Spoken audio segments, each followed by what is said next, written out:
You're going to lose a number of people to the flu, but you're going to lose more people by putting a country into a massive recession or depression. You're going to lose people. You're going to have suicides by the thousands. You're going to have all sorts of things happen. You're going to have instability. You can't just come in and say, let's close up the United States of America, the biggest, the most successful country in the world by far. You know, when I came in, when I was elected, and you knew this number, China was going to overtake us in the year 2019. It wasn't even close. We went way up, and they didn't. We've done great. They pay us a fortune in tariffs and everything else, and yet we have a good relationship with them. We just signed a trade deal. But we're the number one in the world by far. And now a few people walk into the Oval Office and say, sir, we have to close up the country.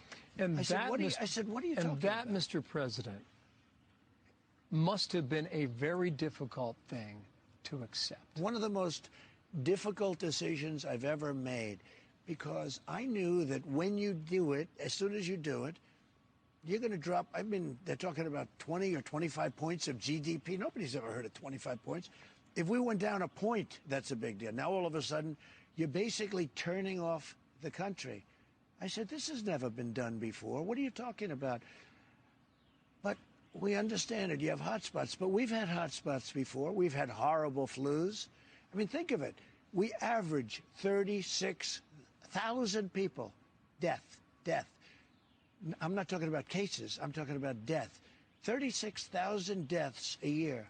People die, 36 from the flu. But we've never closed down the country for the flu. So you say to yourself, what is this all about? Now, how did you? It's never been done. How did you process that? Not good. I wasn't happy about it. And I also knew that I had to do it because, look,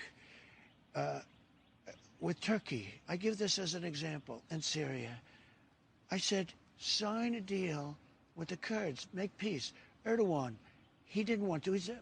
He's a man who loves Turkey, and I have a very good relation. I said, sign a deal. He didn't really want to.